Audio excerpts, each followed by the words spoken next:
Bienvenidos a su Simi Noticiario Semanal, el programa que le pone al tanto de lo más destacado de la semana en temas de ayuda social.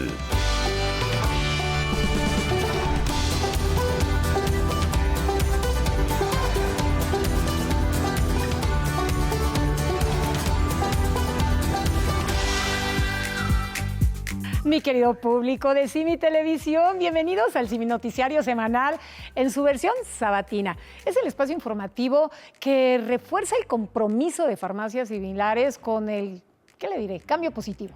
Yo soy su amiga Luz Blanchet y me da muchísimo gusto tenerlo aquí con nosotros porque le traemos una serie de novedades geniales, ya lo verá. Oigan, pues, ¿qué les cuento? El doctor Simi sigue cosechando triunfos. Después de su paso arrollador por Japón, donde bien podemos decir que ha conquistado con la apertura de su pop-up store, ahora también fue condecorado por sus Simi peluches en colaboración con DC. Warner Bros. Discovery reconoció a farmacias similares en dos categorías clave: Mejor Desarrollo TYS y el máximo galardón Mejor Licenciatario, gracias a su línea de peluches con personajes de la Liga de la Justicia. No, yo no me dejo de impresionar, de verdad. Con esto refrendamos que los peluches del Dr. Simi son referencia ya cultural. Desde su lanzamiento en conciertos, o sea, que eso sí ha sido memorable, ¿no? Que si Adele, que si Coldplay, absolutamente todos. Ahora ya se sienten los cantantes y no les avientan su Dr. Simi. Hasta su llegada a la bolsa especial de regalos de los premios Oscar en el 2026. A todos los nominados. Esa también me dejó así sin palabras. Bravo, bravísimo, doctor Simi. Nos quitamos el sombrero. Y así, con el ánimo, pero por los cielos, vamos con la siguiente información atlética.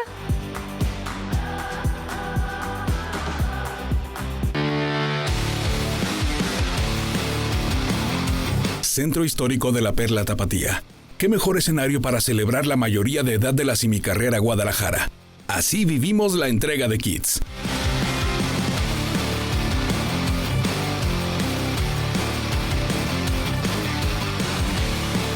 Fue un domingo 13 de abril del 2008, cuando con 1,500 corredores se inició esta historia de éxito que ha crecido en número de participantes, lealtad y reconocimiento de la comunidad atlética.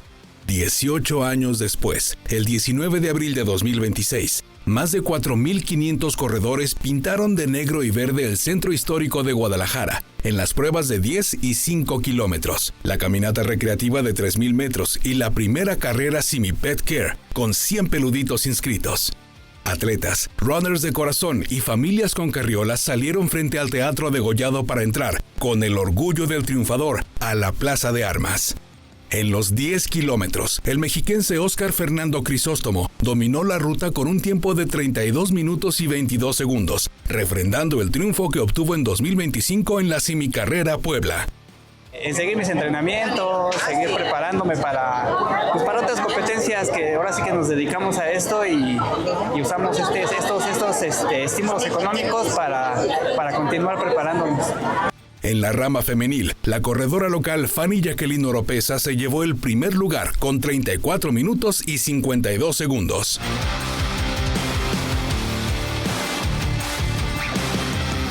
Para muchos, la Simicarrera es parte de su historia. Jesús Medina hoy es maratonista, pero tras cruzar como ganador de la prueba de 5 kilómetros, nos cuenta que empezó a correr la Simicarrera a los 14 años, en las entonces Simi Kids.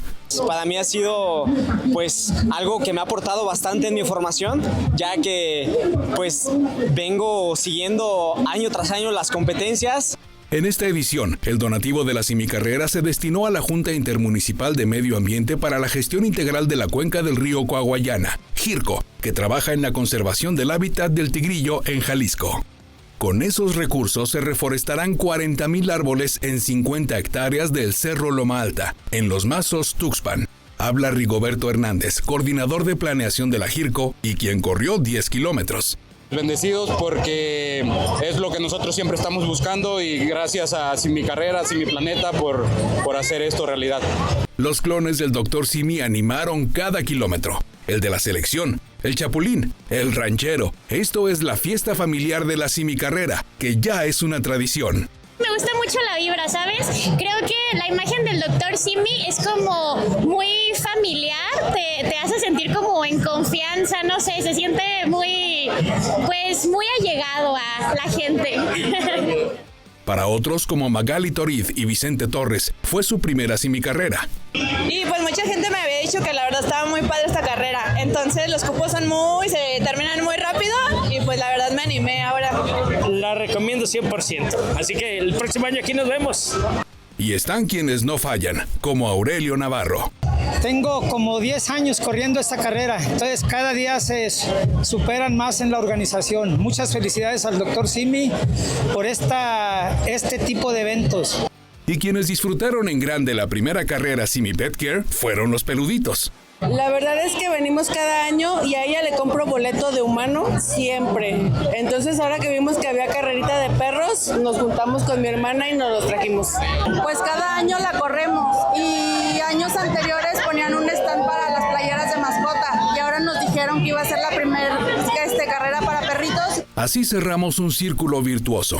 Hacemos deporte, convivimos con nuestra mascota y ayudamos a salvar el planeta. Por eso, la simicarrera es la competencia consentida de Guadalajara. Ahora le comparto algo maravilloso. Bueno, así venimos, ¿verdad? La bondad de farmacias similares no tiene límites. Recientemente, Fundación del Dr. Simi Colombia donó $538,237 que van a beneficiar en un lapso de 2 años a 2,000 niños, niñas y adolescentes de 11 escuelas en La Guajira y Aruca, regiones fronterizas con Venezuela, donde las cosas realmente están complicadas. Un gran apoyo para la juventud colombiana. Lo prometido es deuda. Vamos a Tampico, Tamaulipas, donde se puso en marcha el 10º Centro de Rehabilitación para Personas con Discapacidad, Víctor González Dr. Simi.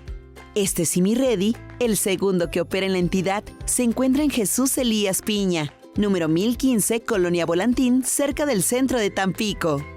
Y hasta aquí llegaron cientos de tamaulipecos para conocer las instalaciones y disfrutar de los números musicales, a cargo del grupo de cuerdas Toque de Ángeles.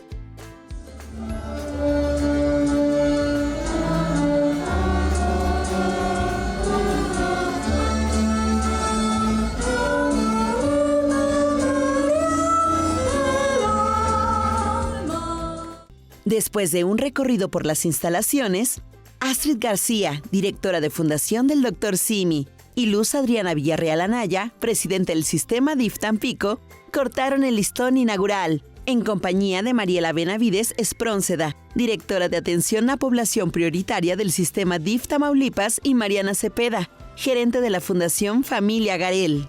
El Simi Ready en Tampico muestra que cuando se unen iniciativa privada, gobierno e instituciones sociales, se pueden hacer grandes cosas. Habla Mariela Benavides Esprónceda, directora de Atención a Población Prioritaria del sistema DIF Tamaulipas. Fundación Similares ya tenía la intención de realizar su segundo centro aquí en Tampico. Y bueno, nos encontramos en el camino porque yo creo que cuando los buenos se ponen de acuerdo, pasan cosas buenas y eso fue lo que sucedió por acá. El fin era el mismo, el poder dar más cobertura a las personas con discapacidad en el estado. De acuerdo con el INEGI, en Tampico viven 577,000 personas con discapacidad, muchas de ellas de escasos recursos. Luz Adriana Villarreal Anaya, presidenta del sistema DIF Tampico, nos dice qué le pareció el centro. Es un lugar de excelente calidad, de excelente servicio. Lo hemos visto en el recorrido que hicimos. El personal también, pues, altamente amable, calificado para dar esta atención de excelencia. Entonces, estamos muy complacidos que en Tampico tengamos un centro así, un centro de rehabilitación. La población con discapacidad lo requiere así. Villarreal Anaya reconoció el trabajo que Fundación del Dr. Simi y Simi Ready han hecho para lograr la inclusión de las personas con discapacidad y nos explica las acciones que implementan en su estado. Lo que hemos venido realizando es cursos de capacitación, cursos de inclusión. Atendemos a población con síndromes de Down, con autismo, comunidad sorda, comunidad ciega, problemas con personas con discapacidad motriz. Este Simi Ready atenderá secuelas de un evento cerebrovascular, fracturas, lesiones musculares y ortopédicas y enfermedades crónico-degenerativas. Todo el equipo del DIF Tampico, del DIF Tamaulipas y del CRE, que es el Centro de Rehabilitación del Gobierno del Estado, estaban sorprendidísimos. Dijo, nosotros no tenemos esta tecnología de realidad virtual y nos encantaría poder hacer una sinergia y poder canalizar pacientes. Yo creo que Simi Ready viene a complementar las alternativas que hay en rehabilitación física, pero principalmente para quien más lo necesita. Ella es Lorena Isaac. Su hijo Elías nació con discapacidad. Él está en rehabilitación desde que tiene 1 año de edad. Él tiene parálisis cerebral espástica y pues él desde que se lo detectaron pues tiene que tener rehabilitación. El pequeño Elías recibe terapia en el Simi Ready de Ciudad Madero. Su madre nos dice qué avances ha tenido. Ya camina con el andador, antes no quería caminar, o sea, y pues lo de él es más que nada motriz, entonces él tiene que tener mucha constancia. Simi Ready Tampico proyecta ofrecer 1,400 servicios mensuales y 16,800 anuales, de lunes a viernes de 8 a 17 horas. Para cerrar con broche de oro esta inauguración, Iltenor, embajadores del Dr. Simi, nos regalaron una tarde llena de alegría y música. Vamos a hacer una pausa comercial y regresamos en breve aquí al Simi Noticiario Semanal de sábado. Estás viendo Simi Noticiario Semanal. Regresamos. Estás en el Simi Noticiario Semanal, conversando para ti. Continuamos. Regresamos al Simi Noticiario Semanal y hoy vamos a recordar esta interesante charla que tuvimos con un experto. Así es que pónganseme cómodos porque comienza. Les recuerdo nuestras redes sociales. En Facebook estamos como Simi TV Oficial, en Instagram somos @SimiTelevisión y en nuestro TikTok síganos como Simi Televisión. Continuamos en el Simi Noticiario Semanal, ahora con la presencia del doctor Guillermo Arturo Lozano Cisneros, médico de Fundación BEST. Bienvenido, Doc. Muchas gracias, Liz. Viene a puntualizar algunos aspectos que debemos tener presentes sobre el tema del crecimiento y desarrollo en menores. Qué tema tan importante, doctor. Gracias por acompañarnos. Ahora, ¿a qué nos referimos cuando hablamos justamente de crecimiento y desarrollo? Porque aparte suena así como parecido, ¿no? Claro, sí, Luz, mira, es un tema muy importante. Sabemos que los niños crecen pues rapidísimo, ¿no? Y debemos de estar muy atentos siempre a este crecimiento que sea el adecuado. Okay. Y el desarrollo, pues hablamos también en todo el aspecto fisiológico y el desarrollo de los órganos. Ahora, ¿cómo medimos esto? Bueno, tenemos los médicos diversas herramientas para medir el crecimiento y desarrollo en nuestras consultas. Es muy importante siempre evaluar en los niños desde el nacimiento hasta aproximadamente los 5 años, cada etapa importante en este crecimiento. ¿De qué hablamos? Bueno, de habilidades motoras, por ejemplo, cómo el niño se mueve, cómo se desenvuelve en su entorno, habilidades sociales, cómo va comprendiendo el mundo, que también implican las habilidades cognitivas y también del lenguaje, por ejemplo. Ok, que es a lo que deberíamos de estar atentos, ¿no? Como padres. Ahora bien, ¿con qué frecuencia deberíamos de estar acudiendo justamente a este tipo de revisiones?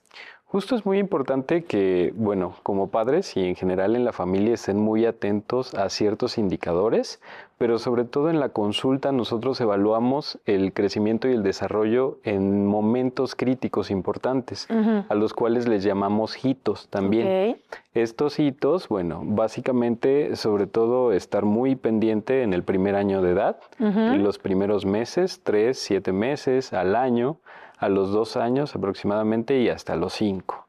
¿Cómo podemos ver o qué nos hace pensar en que algo no esté bien? Exacto, sí. Bueno, más o menos los primeros 6 meses se desarrollan muchas habilidades motrices, como que el niño, por ejemplo, se pueda empezar a sentar, tener movimientos coordinados, empezar a agarrar objetos. Al año de edad, pues ya vamos viendo que el niño tiene pues una movilidad un poquito más desarrollada, empieza a desarrollar balbuceos, a imitar ciertas sonidos del lenguaje, por ejemplo. Ok. A los 2 años ya debemos de estar muy pendientes de que el niño ya empiece a socializar un poquito, es decir, como que esté más consciente de su entorno. Y también a repetir ciertos patrones que a veces se ven en los papás. Okay. Y empieza también la etapa de los terribles 2, que muchos le llaman, que los niños empiezan a negarse a ciertas peticiones de los papás. Entonces, eso nos habla mucho también de que el niño ya es consciente de su propia individualidad. ¿Sí? Ok. Ahora, ya más o menos como por los 5 años, pues debemos de notar que un niño pues empieza a desarrollar más habilidades sociales, sobre todo. Ok. Allí son como los, a nivel promedio, ¿no? A lo que le deberíamos de poner atención, y si no, podríamos detectar algún problema. Uno de los problemas que yo imagino a los que se enfrentan los doctores es el acudir de manera tardía, ¿no? A las consultas, porque existe una negación que puede ser muy común por parte de los padres, ¿no? De que está habiendo por ahí un problema que se tenga que atender, ¿correcto? Sí, sí puede pasar mucho, desgraciadamente, Luz. En los niños siempre debemos de estar muy atentos, como te decía, desde el nacimiento. Las visitas mínimas que deberíamos de tener con los médicos, en este caso, es en el primer año, cada mes, más o menos a partir del segundo año, cada 6 meses. Ok. Y ya de ahí, a partir de los 5 años, cada año, para que podamos detectar a tiempo algún inconveniente o algún problema en el crecimiento y en el desarrollo que está dándose, en este caso, en los niños. Ok, y en caso de no acudir con esta regularidad y que haya un problema, ¿qué consecuencias podría tener? Pues, por ejemplo, puede tener consecuencias desde el no desarrollo en el caso de la malnutrición. Desgraciadamente es un problema que tenemos todavía muy marcado a nivel mundial. Muy arraigado, ajá. Y problemas en el lenguaje, por ejemplo, de aprendizaje. Actualmente, desgraciadamente, hemos visto mucho niños que después de los 12 años, no se comunican bien, lo cual pues ya debería de ser diferente, porque ya se cuentan con ciertas habilidades y pues cuestiones en el retraso en ciertos órganos, por ejemplo.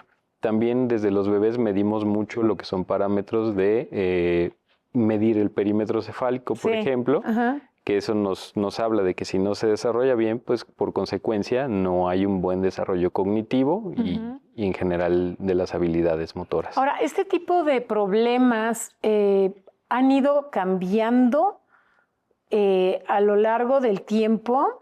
¿A qué voy con esto? Que, por ejemplo, el uso de dispositivos, ¿no? Le hace las tabletas electrónicas o los celulares, que luego vemos que se les dan a los niños para que se entretengan, que terminan siendo nanas de los niños, ¿no? Mucho más de lo que, o sea, antes ni siquiera existía, ¿no? ¿De qué manera puede afectar este tipo de dispositivos el desarrollo de nuestros hijos? O sea, pueden volverse menos sociables, pueden limitar el lenguaje, o sea, ¿qué puede suceder ahí? Pues como lo comentas acertadamente, puede haber desarrollo o falta de desarrollo más bien cognitivo, en el sentido de que el niño puede no comprender bien el lenguaje, porque al utilizar pantallas desde muy temprano limitamos la interacción. La interacción con otras personas y con los padres es lo más importante porque el niño va aprendiendo y va imitando. Entonces, esto limita esas interacciones y por consiguiente el niño no desarrolla esas habilidades.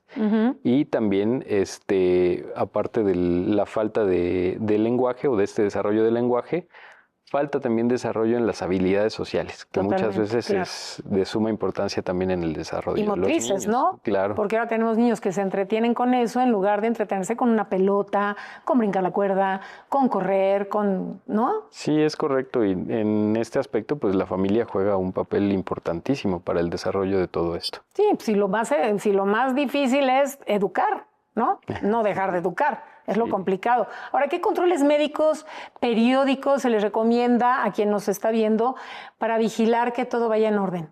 Bueno, esto es muy importante. Aparte de estas visitas con la periodicidad que nos comentó. Aparte de las visitas con la periodicidad que comentábamos, bueno, es muy importante acudir al médico ante cualquier situación que veamos anormal en el desarrollo del niño. Bueno, hablando también en el caso de las enfermedades que se presenten, acudir siempre al médico.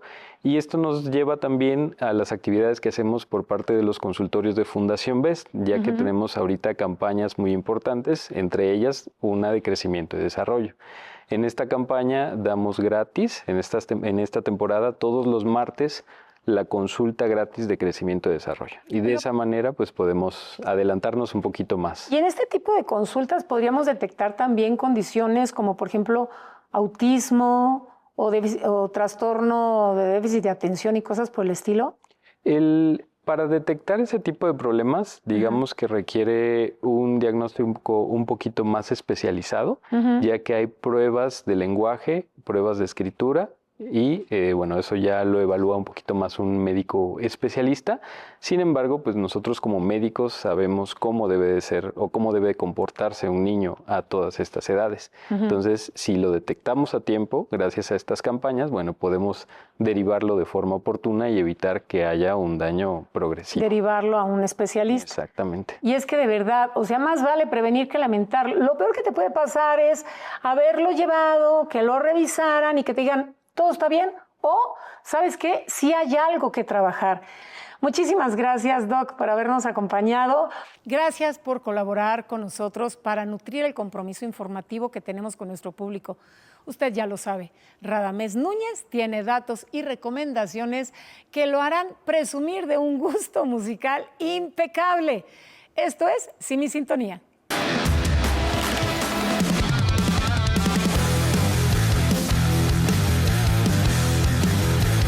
Familia de Simi Televisión, ¿cómo están? Qué gusto saludarlos nuevamente a través de En Simi Sintonía, con más recomendaciones musicales. Yo soy Radamés Núñez y hoy vamos a platicar de un cantante que cumple años en abril. Se trata de Alejandro Fernández Abarca, quien nació en Guadalajara, Jalisco, el 24 de abril del año 1971. Hijo de Vicente Fernández y de María del Refugio Abarca Villaseñor, conocida como Doña Cuquita, quien debutó oficialmente el 30 de marzo del año 1992 con su primer disco homónimo, y en el año 1995 lanzó su cuarto álbum Que Seas Muy Feliz, del cual se desprenden recordadas canciones como Que Seas Muy Feliz y Como Quien Pierde una Estrella. En el año 2005, la ciudad de Los Ángeles le dio el honor de una estrella en el legendario Paseo de la Fama de Hollywood. También ha recibido numerosos premios y reconocimientos a lo largo de su carrera, como el Grammy Latino, Billboard, Premios Lo Nuestro, Premios TV y Novelas, Premios Oye, además de Premios Cadena Dial España. Él es el gran Alejandro El Potrillo Fernández, a quien por supuesto escuchas con sus más grandes éxitos en simiradio.fm. Yo soy Radamés Núñez y esto es En Simi Sintonía a través de Simi Televisión. Y recuerden escucharme todos los días en simiradio.fm de 11 de la mañana a 1 de la tarde. Estás viendo Simi Noticiario Semanal. Regresamos. Estás en el Simi Noticiario Semanal, conversando para ti. Continuamos. Que hoy no se le pase visitar nuestras redes sociales para enterarse de las novedades de Simi Televisión. Ya hasta en TikTok andamos. ¿Conoce al hombre que ha hecho todo esto posible?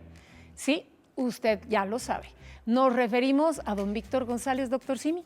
Un ejemplo de tenacidad, resiliencia, gran corazón y esperanza. En su serie biográfica, usted va a poder conocer hechos que han marcado la vida tan impresionante y ejemplar de este personaje. Vamos con el resumen semanal de Mi Vida es Lucha. Siempre cercana a los círculos de poder, la estirpe de los González Torres tiene sus orígenes en el norte del país. De ahí migraron y se asentaron en la capital mexicana, de la mano de su negocio insignia, las farmacias El Fénix. En ese contexto, no sería raro que los hijos varones de Roberto González Terán y doña Margarita Torres se decantaran por el mundo empresarial y otros se adentraran en la política. Empecé en el año 96, cuando formé el Movimiento Nacional Anticorrupción. Yo estaba convencido y sigo estando que la corrupción es el peor mal del país, porque me di cuenta que los países, mientras menos corruptos están, más adelantados. Menos extraño que con la agotadora experiencia que sostuvo en el combate a la corrupción de las instituciones de salud y su fugaz paso como asesor en la Secretaría de Hacienda, en Víctor González Torres se incubara la convicción de impulsar un cambio verdadero. Empoderar al ciudadano común, desencantado como él, de las formas tradicionales de hacer política. Yo tenía la idea de cambiar el país para bien, porque yo deseaba y quería y confiaba y yo podía ser presidente, y había mucha gente que pensábamos eso. Entonces yo tenía la idea, siendo asesor de Hacienda, después sería asesor del presidente. Para el año 2006, entraban en juego la continuidad de un partido que había fallado en su promesa de cambio, contra el proyecto de la izquierda que hizo de la Ciudad de México su gran bastión. Un priismo incapaz de reconstruirse a su salida en el 2000, y dos candidatos de partidos menores, cuya mayor ilusión era mantener el registro. ¿Había entonces posibilidades para un rostro nuevo? Nuestra campaña ciudadana es de hechos, no de palabras. Las palabras son para los políticos. Nosotros somos de hechos. Realizamos hechos por el bien de los pobres. Nosotros llevamos una relación de amistad de hace muchos años con la gente que menos tiene. Nos llevamos bien con el pueblo. Son nuestros verdaderos amigos. Yo he dicho, lo repito, mi jefe es el pueblo. Por encima del pueblo solo Dios. Lo demás me vale. Víctor González Torres trasladó a la política lo que ha hecho dentro de sus empresas. Es decir, él inaugura farmacias similares con una mística de servicio social, con una mística de justicia, ¿sí? De mejoramiento de la calidad de vida de la gente. Y esa misma mística y esa misma filosofía la trasladó a la política. La política en González Torres es una consecuencia de su visión empresarial. Quiero decirle que es un mexicano con una enorme visión, pero además con una entrega a México excepcional como muy pocos, y lo subrayo, como muy pocos empresarios. Tenemos todo para ser un país de primer mundo. Algo falta en este país. Falta un gobierno que realmente luche contra la corrupción, que realmente ayude al que menos tiene, para que seamos un país de primer mundo. Pensando de esa manera, me decidí a ser candidato a la presidencia. No me quisieron ver en un partido porque me tuvieron miedo, pero ahora me ven, ahora sí que es a fuerzas, un candidato ciudadano, independiente, sin registro, pero con posibilidades de ganar. Entonces, por mucho que me han hecho y me han tratado de sacar de la jugada, porque como estoy contra la corrupción y no soy comprable, no les agrado al poder político, no les agrado al poder económico. Por eso me atacan tanto. Pero con la pena, yo creo de otra manera. Yo creo en el poder ciudadano. Aún en lucha por mantener la expansión de su negocio, en Víctor González había la certeza de que se podía hacer algo más. En el 2003 empecé a pensar que yo podía intentar ser candidato a la presidencia. Nunca pensé que podía yo ganar, pero sí podía incidir en el que el poder ciudadano, que los ciudadanos tuvieran voz. Y fue en la apertura de la primera casa para niñas de la Fundación Niños de Eugenia, cuando inauguró esta casa, que don Víctor González, yo estaba cubriendo esa apertura, me había mandado a mi periódico a cubrirla, y en ese momento, cuando yo busco una entrevista con él, ¿cuál va a ser mi sorpresa? Que me dice que él me va a dar la de 16 columnas. Y entonces al sentarme con él, le pregunto, bueno, ¿cuál es esta 16 columnas? Me dice, me voy a lanzar como candidato a la presidencia de la República. Mi primera reacción como reportero en ese momento fue preguntarle, ¿y por qué partido? Y él me dijo, no, sin partido. Entonces yo le dije, bueno, don Víctor, es que eso no se puede. Tiene que ver el respaldo de un partido. Y mi primera reacción fue decirle, ¿acaso va usted ahí por el Partido Verde? Y yo recuerdo que se molestó y me dijo, yo le voy a demostrar que podemos hacer las cosas sin necesidad de un partido político. Lo que necesitamos hacer es precisamente cambiar la percepción que usted tiene. Decirle a la gente que el poder ciudadano sí puede y debe elegir a sus representantes. Él hizo una serie de encuestas. Había varios precandidatos en ese entonces y entonces cada semana él realizaba una encuesta. Esta se hacía a través de Simitel. La gente hablaba y daba su votación. Y él iba registrando las cifras de esta votación y la publicaba cada semana en distintos medios de comunicación, o sea, en la prensa nacional, en la revista Proceso, recuerdo bien. Y ahí él siempre iba punteando, o sea, la preferencia de la gente siempre fue en favor del doctor Simi y yo creo que eso fue lo que lo anima, porque al ver los resultados, él decide pues dar el paso siguiente, ¿no? Ya no ser el precandidato, sino ser candidato independiente, candidato ciudadano a la presidencia de la República. No me decía los detalles, pero sí me daba cuenta que estaba él aferrado a que las cosas se hicieran correctamente. Estaba cansado de tanta corrupción. Sí me di cuenta que hubo muchos ataques, mucha incomodidad, porque siempre ha sido un hombre sumamente directo, dice las cosas, no le tiene miedo, porque hablaba con la verdad, pero incomodaba a los que no estaban haciendo las cosas correctamente. Pero, hablar de candidaturas ciudadanas.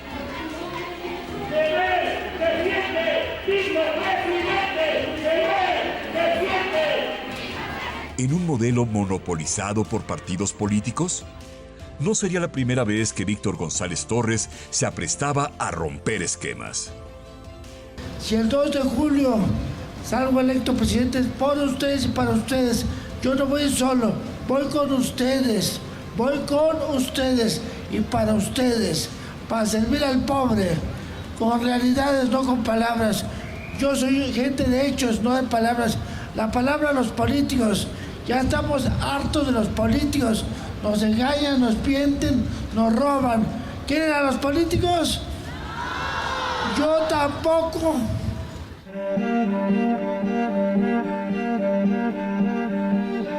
Oiga, le recuerdo que puede ver todititos los capítulos de esta serie biográfica, contada por él mismo, en el sitio web mividaeslucha.com. Y ahora, dicho esto, le pregunto, ¿necesita una guía espiritual?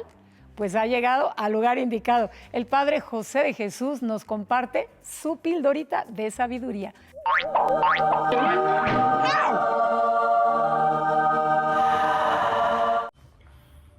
Qué gusto en saludarte. Amigas, amigos, en este tiempo que se sigue hablando de fútbol por el Mundial, yo quisiera tomar en cuenta algo que sucede en la cancha, pero no solamente en la cancha, sino también en tu cancha personal, en tu vida personal, familiar o de pareja. ¿Qué es lo que pasa? Que en muchas ocasiones, lamentablemente, tenemos un desencuentro, una pérdida, un proyecto que falla, una discusión que aleja a las personas, un asunto económico que no podemos resolver, algunos problemas que nos deprimen, que nos hacen sentir tristes, impotentes, incluso que nos hacen pensar que tenemos que tirar la toalla. Y en esos momentos, qué hermoso es que alguien se acerque y nos dé una palmada, que nos diga tú puedes, todo va a estar bien, que nos dé algún apoyo incluso de otro tipo. Y a esto yo le llamaría es echarle porras a la persona para que se levante y salga adelante. Pues precisamente eso es lo que sucede en las canchas. Cuando un equipo está un poco deprimido, cuando le van ganando o cuando necesita más ánimo, ahí está la afición echando chiquitibuna la bim bomba, chiquitibuna la bim bomba, porque sabemos que estas palabras, estos gestos pueden cambiar de la derrota al triunfo, del desánimo al ánimo, de la tristeza a la alegría. Así que cuando veas que alguien fracasa o está mal, no lo abuchees. En este caso, en lugar de abuchearlo, dale ánimo, dale una palmada, dile tú puedes, échale porras y lograrás un cambio importante. Recuerda, las porras son muy importantes en la vida porque llevan al ánimo. Estás viendo Simi Noticiario Semanal. Regresamos. Estás en el Simi Noticiario Semanal, conversando para ti. Continuamos. Continuamos en el espacio informativo de corte positivo, el Simi Noticiario Semanal. Y si de positividad se trata, ¿quién mejor que Juan Manuel Rentería para compartirnos estas personas que con buena voluntad transformaron a México en distintos ámbitos? Disfrute conmigo esta interesante plática.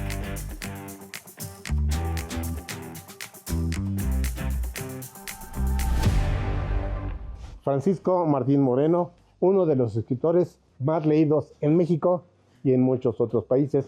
Maestro, gracias por invitarnos a tu casa. No, muchas gracias, Juan. Encantado de estar contigo y conversar. Ya son muchos años de estar en el oficio. Me encanta estar contigo aquí en tu casa. Muchas gracias. ¿Qué han sido más de 40 años en el mundo de las letras? ¿Qué ha sido? Ha sido una maravilla porque me ha permitido vivir ya como 275 vidas.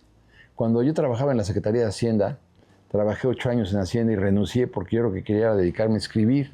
Y después de un tiempo que ya había publicado 7, 8 novelas, me encontré con Chucho Silva Herzog, que había sido el secretario, y cuando yo le dije, Chucho, me voy a dedicar a escribir, voy a renunciar, y me dijo, ¿vas a escribirle a quién? Entonces digo, no, Chucho, me quiero dedicar a escribir. Entonces, bueno, un día me dijo, ¿y no estás arrepentido porque tal vez hubieras podido llegar a ser secretario de Hacienda? Y bueno, hubiera sido muy honroso para mí. Pero lo que te quiero decir, Chucho, es que gracias a la literatura, yo ya he vivido cerca de 270 vidas. No nada más la de secretario de Hacienda. A ver, yo ya fui 2 veces Kaiser de Alemania, fui zar de Rusia, fui 3 veces presidente de los Estados Unidos, 10 veces presidente de México, fui cuatrero, fui robavacas, ¿no? A través de tus libros. A través de mis libros. Bueno, ¿y desde qué edad empezaste a escribir? Muy tarde porque tuve una infancia y una juventud muy complicada. ¿Por qué? Pues porque pues yo creo que tuve o tengo déficit de atención. Entonces en la escuela repetí primero, tercero año de primaria, sexto año de primaria. Salí de 48 años de la secundaria. Entonces estaba yo muy frustrado y entonces estudié leyes, porque cuando le dije a mi padre que yo iba a estudiar letras castellanas y letras inglés, me dijo, ya te estoy viendo con tus greñas y tus arracadas y tus barbas. Digo, no, eso no es la literatura. Total que estudié leyes y luego tuve la fortuna de conocer en el Tribunal Fiscal de la Federación a Ulises Schmil. Ulises me invitó después a la Secretaría de Hacienda y ya me quedé 8 años en Hacienda. Pero yo no quería estar en Hacienda, yo quería escribir, hasta que dije, esto se acabó. Y ya que te decidiste a escribir, te inclinaste por escribir novela histórica, ¿por qué? No, porque, cuando yo tenía 7, 8 años, mi mamá me llevaba de la mano a la cama para dormirme. Yo pensaba que mi mamá me iba a contar un cuento y que entonces yo me iba a quedar dormido. Pero mi mamá se sentaba en un banquito y me decía, a ver, mijito, se te ocurren tantas locuras, cuéntame una. Y claro, yo le contaba una y otra y de repente volteaba a ver a mi mamá y ya se había quedado dormida. Al revés. Al revés, la que estaba dormida era mi mamá. Entonces, desde ahí tengo pues muchas fantasías y me encanta redactarlas. Entonces, en el contexto histórico, en el ensayo histórico, no se valen las fantasías. Pero en el contexto literario, novelístico, sí que se valen. Y son obligatorias las fantasías. Francisco Martín Moreno, ¿qué revelaciones haces en tu libro México Negro? Mira, en realidad es la historia del petróleo en México. Desde los primeros pozos petroleros, cómo engañaban los norteamericanos a los indígenas. Había grandes chapopoteras porque el petróleo surgía hasta la superficie. Y entonces los petroleros norteamericanos veían estas grandes extensiones llenas de lo que se llaman chapopoteras. Entonces decían, te compro tu rancho, pero te tengo que descontar una cantidad bárbara de dinero porque está lleno de estos agujeros pestilentes negros y que es donde yo quiero ser ganadero y mis vacas se van a morir si beben petróleo.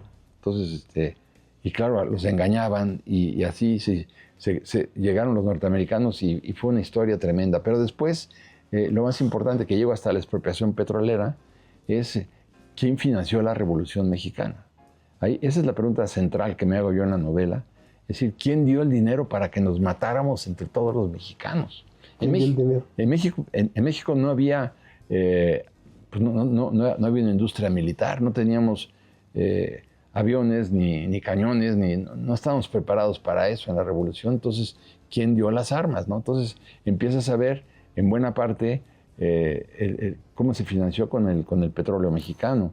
Entonces, encontré un archivo en los Estados Unidos, en el Departamento de Estado, que decía The Standard Oil Company and the Financing of the Mexican Revolution.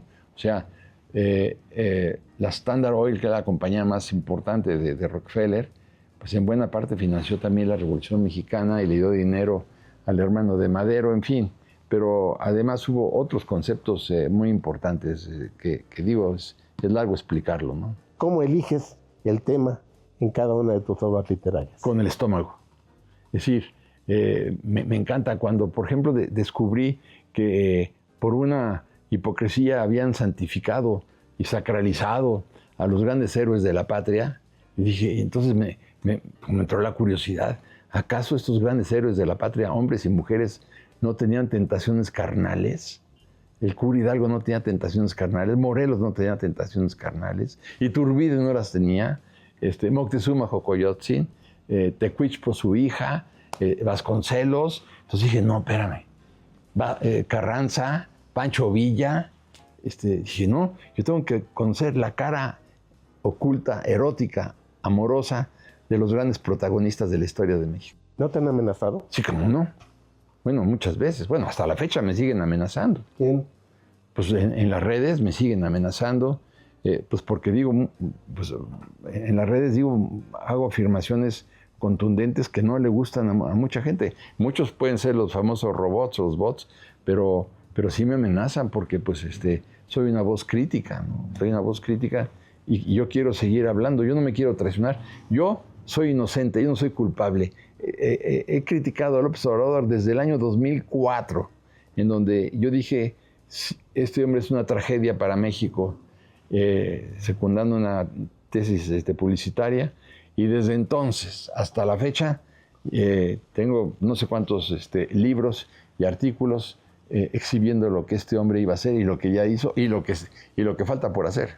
¿Cómo fue el salto de las leyes a las letras, a pesar de las amenazas de tu padre, que te dijo que no quería que fueras un zángano? Sí, a ver, en buena parte puedo entender a mi padre porque, pues, fracasaba yo en la escuela, y fracasé siempre en la escuela.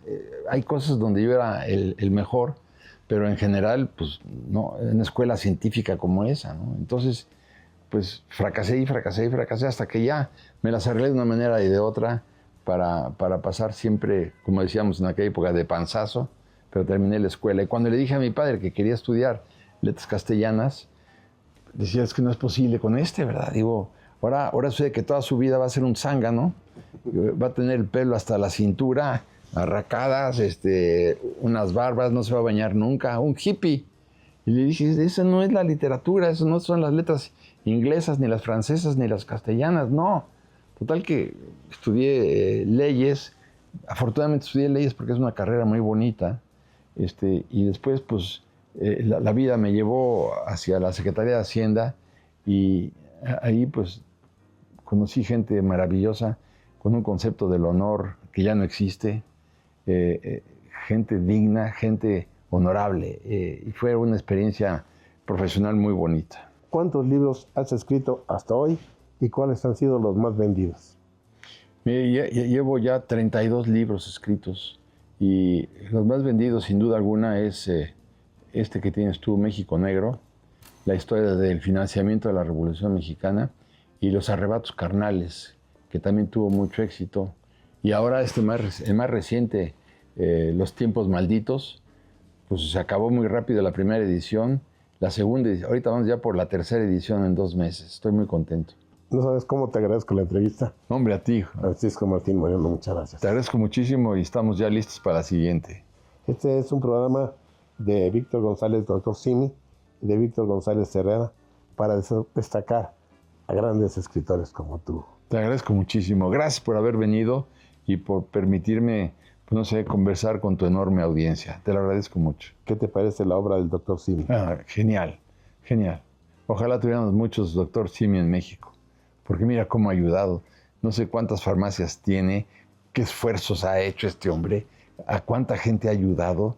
Es incontable los millones de personas que han sobrevivido gracias al Dr. Simi. A ver, pues ahí están las farmacias y los medicamentos accesibles para curarse, para aliviar. Una vez que él me dijo a mí que no toleraba el dolor del prójimo, bueno, pues yo adoré a ese hombre, qué bárbaro. No, sí, qué bueno que él nos ayuda, qué bueno que te ayuda y qué bueno que haya otros 1000 Simi. Bueno, no los vamos a ver, pero él es un ejemplo patriótico de lo que se debe de hacer. Muchas gracias. A ti. Gracias. A ti. Esto ha sido Reencuentro con México. Yo soy Juan Manuel Rentería. Hasta la próxima. Cerramos esta entrega del Simi Noticiario Semanal. Muchísimas gracias por haber formado parte de la comunidad de Simi Televisión. Oiga, y acuérdese, mañana tenemos una cita con Jimena Córdoba en el Simi Noticiario Dominical, porque lo bueno también es noticia y las buenas noticias también se dan en fin de semana. Yo soy Luz Blanchet. Nos vemos la siguiente semana y que Dios lo bendiga. Simi Noticiario Semanal, el resumen de la Simibarra matutina con sentido social para ayudar y tender puentes de comunicación con los mexicanos.